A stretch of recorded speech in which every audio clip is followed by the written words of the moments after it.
আসসালামু আলাইকুম, স্বাগতম জানাচ্ছি বিবিসি নিউজ আন্তর্জাতিক সংবাদে। শুরুতেই সংবাদ শিরোনাম, এরপর বিস্তারিত। যুক্তরাষ্ট্র ও ইসরায়েলের সঙ্গে যোগ দেবে ইটালি।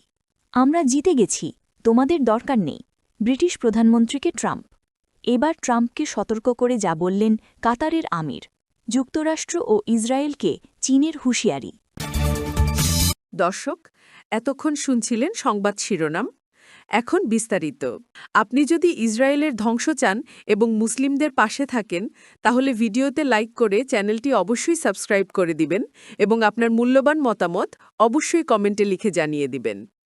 এখন বিস্তারিত। যুক্তরাষ্ট্র ও ইসরায়েলের সঙ্গে যোগ দেবে ইতালি। ইতালির প্রধানমন্ত্রী জর্জিয়া মেলোনির প্রশংসা করে মার্কিন প্রেসিডেন্ট ডোনাল্ড ট্রাম্প বলেছেন, ইরানের সঙ্গে যুদ্ধে যুক্তরাষ্ট্র ও ইসরায়েলকে সহায়তা করতে ইতালি প্রস্তুত। রোববার ৮ মার্চ ইতালির সংবাদপত্র কোরিয়েরে ডেলা সেরার বরাতে এক প্রতিবেদনে এ তথ্য জানিয়েছে দ্য গার্ডিয়ান। শনিবার টেলিফোনে ওই পত্রিকাকে দেওয়া সাক্ষাৎকারে ট্রাম্প মেলনিকে একজন মহান নেতা বলে উল্লেখ করেন। বলেন, ইতালি যুক্তরাষ্ট্রকে সহায়তা করতে যা সম্ভব তা করছে। মেলনি সম্পর্কে ট্রাম্প বলেন, আমি ইতালিকে ভালোবাসি। তিনি একজন অসাধারণ নেতা। তিনি সব সময় সাহায্য করার চেষ্টা করেন। তিনি একজন চমৎকার নেতা এবং আমার বন্ধু। আমরা জিতে গেছি, তোমাদের দরকার নেই, ব্রিটিশ প্রধানমন্ত্রীকে ট্রাম্প। যুক্তরাষ্ট্রের প্রেসিডেন্ট ডোনাল্ড ট্রাম্প ব্রিটিশ প্রধানমন্ত্রী কিয়ার স্টারমারের কড়া সমালোচনা করে বলেছেন, ওয়াশিংটন যখন ইরানি যুদ্ধে প্রায় জিতে গেছে, তখন লন্ডনের সামরিক সহায়তার আর কোনো প্রয়োজন নেই। শনিবার ৭ মার্চ নিজের সামাজিক যোগাযোগ মাধ্যম ট্রুথ সোশ্যালে দেওয়া এক পোস্টে ট্রাম্প ব্রিটিশ প্রধানমন্ত্রীকে বিদ্রূপ করে বলেন, এক সময়ের মহান মিত্র যুক্তরাজ্য এখন মধ্যপ্রাচ্যে ২টি বিমানবাহী রণতরী পাঠানোর কথা ভাবছে। কিন্তু যুদ্ধের এই পর্যায়ে তাদের এই সহায়তার দরকার নেই। ট্রাম্প স্পষ্টভাবে জানিয়ে দিয়েছেন যে যুদ্ধ শেষ হওয়ার পর যারা জোটে যোগ দিতে চায় তাদের প্রতি কৃতজ্ঞ থাকার কোনো কারণ নেই। এই বাদানুবাদের সূত্রপাত হয় যখন ব্রিটিশ প্রতিরক্ষা মন্ত্রণালয় জানায়, মধ্যপ্রাচ্যে সম্ভাব্য মোতায়েনের জন্য তাদের একটি বিমানবাহী রণতরীকে উচ্চ সতর্কতায় রাখা হয়েছে। এছাড়া ব্রিটিশ ডেস্ট্রয়ার HMS ড্র্যাগন সাইপ্রাসের উদ্দেশ্যে যাত্রার অপেক্ষায় রয়েছে। এর আগে গত ২৮ ফেব্রুয়ারি ইরান ও ইসরায়েলের যৌথ হামলার সময় সরাসরি অংশ না নেওয়ায় স্টারমার্কি উইনস্টন চার্চিল নন বলে কটাক্ষ করেছিলেন ট্রাম্প।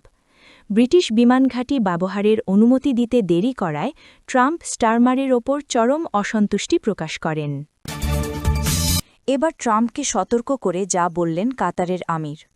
মধ্যপ্রাচ্যের চলমান উত্তেজনা আন্তর্জাতিক শান্তি ও নিরাপত্তার ক্ষেত্রে বিপজ্জনক পরিণতি ডেকে আনতে পারে বলে মার্কিন প্রেসিডেন্ট ডোনাল্ড ট্রাম্পকে সতর্ক করেছেন কাতারের আমির Tamim bin Hamad Al Thani.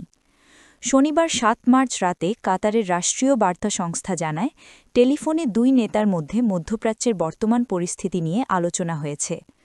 Qatari গণমাধ্যমের বরাত দিয়ে সৌদি সংবাদমাধ্যম জানিয়েছে, কাতার ও উপসাগরীয় অঞ্চলের অন্যান্য দেশে ইরানের ধারাবাহিক হামলার প্রেক্ষাপটে দুই নেতা আঞ্চলিক পরিস্থিতি পর্যালোচনা করেন। আলোচনায় কাতারের আমির চলমান সংকট নিয়ন্ত্রণে আনা এবং সংঘাত বন্ধে কূটনৈতিক প্রচেষ্টা জোরদারের ওপর গুরুত্ব দেন। তিনি সতর্ক করে বলেন, উত্তেজনা অব্যাহত থাকলে এর পরিণতি আন্তর্জাতিক নিরাপত্তার জন্য বিপজ্জনক হতে পারে। ফোনালাপে দুই নেতা আঞ্চলিক ও আন্তর্জাতিক স্থিতিশীলতা রক্ষায় যৌথ উদ্যোগের প্রয়োজনীয়তার ওপর জোর দেন। পাশাপাশি উত্তেজনা কমানো এবং নতুন করে সংঘাত এড়াতে রাজনৈতিক সমাধানের পথকে সমর্থনের কথাও উল্লেখ করা হয়। যুক্তরাষ্ট্র ও ইসরায়েলকে চীনের হুঁশিয়ারি। ইরানে যুক্তরাষ্ট্র ও ইসরায়েলের সামরিক আগ্রাসনের সমালোচনা করেছেন চীনের পররাষ্ট্রমন্ত্রী ওয়াং ই। ইরানে শাসন ব্যবস্থার পরিবর্তন চেষ্টার বিরুদ্ধেও হুঁশিয়ারি দিয়েছেন তিনি। সেই সঙ্গে অবিলম্বে শত্রুতা বন্ধ করে আলোচনা টেবিলে ফিরে আসার আহ্বান জানিয়েছেন তিনি। রোববার ৮ মার্চ বেইজিংয়ে এক সংবাদ সম্মেলনে ওয়াং ই বলেন, সামরিক শক্তি ব্যবহার করে বর্তমান সংকটের কখনোই সমাধান হবে না। সংঘাতের বদলে কূটনৈতিক পন্থায় সংকট উত্তরণের ওপর জোর দেন। তিনি আরও বলেন, বিশ্ব আবারও জোরজার মুল্লুক তার এমন শাসনে ফিরে যেতে পারে না। ইরানে শাসন ব্যবস্থা পরিবর্তনে যুক্তরাষ্ট্র ও ইসরায়েলের বক্তব্য বিষয়ে ওয়াম-ই বলেন, রঙিন বিপ্লব বা ইরানের শাসন ব্যবস্থা পরিবর্তনের প্রতি সেখানকার জনগণের কোনো সমর্থন নেই। মূলত কূটনৈতিক আলোচনার মাধ্যমেই দীর্ঘস্থায়ী শান্তি সম্ভব। চীনের পররাষ্ট্রমন্ত্রী আরও বলেছেন, ইরান সহ সব দেশের সার্বভৌমত্বের প্রতি সম্মান দেখাতে হবে এবং মধ্যপ্রাচ্যে মারিক অভিযান অবিলম্বে বন্ধ করতে হবে, যাতে সংঘাত আরও না বাড়ে এবং অন্য অঞ্চলে ছড়িয়ে না পড়ে।